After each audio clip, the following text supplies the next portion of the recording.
नमस्कार दोस्तों, मैं आचार्य धीरज बलूनी डिवाइन कोश में आपका स्वागत करता हूं।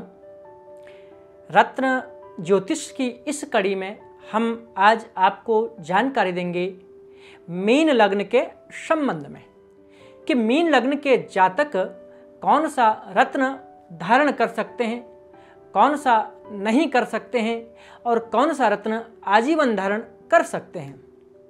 मित्रों, आपसे निवेदन भी करूंगा, हमारे वीडियो को लाइक करें, शेयर करें, हमारे चैनल को सब्सक्राइब करें, बेल आइकॉन जरूर दबाएं।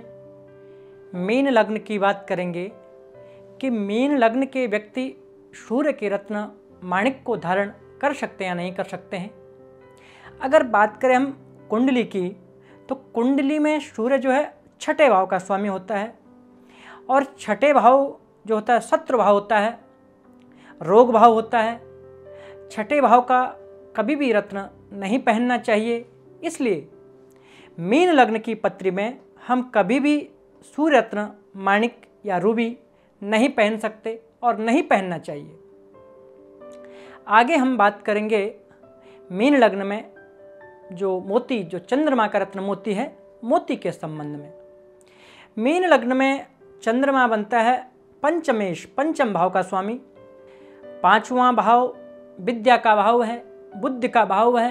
अतः इस लग्न वाले जातक संतान सुख, विद्या, लाभ, यश, कीर्ति, मान सम्मान की प्राप्ति के लिए मोती धारण बिल्कुल कर सकते हैं और यह रत्न लाभकारी होगा।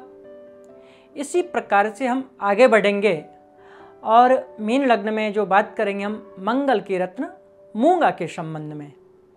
मूंगा इस लग्न के लिए द्वितीयेश बनता है, दूसरे भाव का स्वामी और नवम भाव में वृश्चिक राशि है, मंगल की राशि है। बहुत ही अच्छी योग कारक स्थिति है और मंगल बृहस्पति आपस में मित्र हैं, अति मित्र हैं। इसलिए इस लग्न के जातक वैसे आजीवन भी मूंगा पहन सकते हैं, नहीं तो कम से कम जब मंगल की दशा आए तो इन लोगों को लाल मूंगा, इटालियन मूंगा जरूर धारण करना चाहिए। इसी प्रकार से इस लग्न की कुंडली हम आगे बढ़ेंगे इस लग्न में और बात करेंगे बुध के रत्न पन्ना।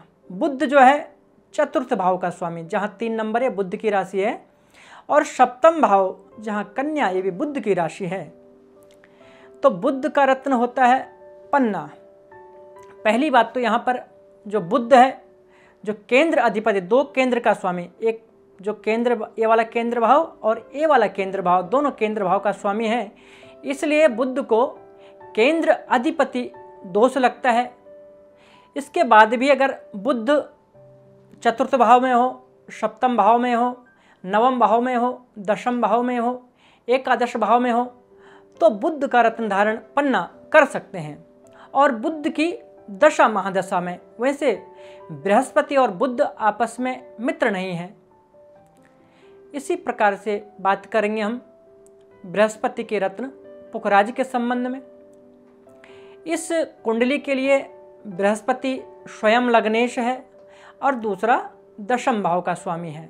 बहुत ही अच्छी योग कारक स्थिति होती है बृहस्पति के लिए। इसलिए इस लग्न में आप पुखराज आजीवन बेहिचक धारण कर सकते हैं, जिससे आपकी सभी मनोकामनाएं परिपूर्ण होंगी और जो भी आपके व्यवसाय हैं, जो भी आपके कार्य हैं, सभी में आपको विजय मिलेगी। आपका जो ट्रैक है, आपका जो मार्ग है, निश्चित रूप से आगे बढ़ता रहेगा अगर आप पुखराज रत्न धारण करते हैं इस लग्न में। तो आगे बढ़ते हुए और मीन लग्न में बात करेंगे शुक्र के रत्न हीरा या ओपल के संबंध में। इस लग्न के लिए जो शुक्र की स्थिति है, शुक्र तीसरे भाव का स्वामी, ये 2 नंबर राशि शुक्र की राशि है और अष्टम भाव जहाँ 7 नंबर लिखा है, ये भी शुक्र की राशि है। दोनों ही अशुभ क्षेत्र हैं, चाहे दूसरा भाव है चाहे अष्टम भाव है। इसलिए इस लग्न के लोग कभी भी हीरा, ओपल, जरकन कभी भी धारण नहीं करना चाहिए। ऐसे शुक्र की उनको पूजा करनी चाहिए।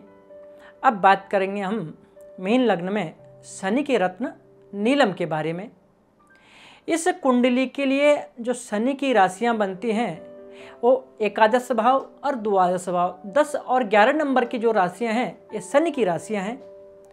और एकादश भाव हालांकि लाभ भाव है, द्वादश भाव खर्चे का भाव है, रोग का भाव है, बीमारी का भी भाव है, हॉस्पिटल का भी भाव है।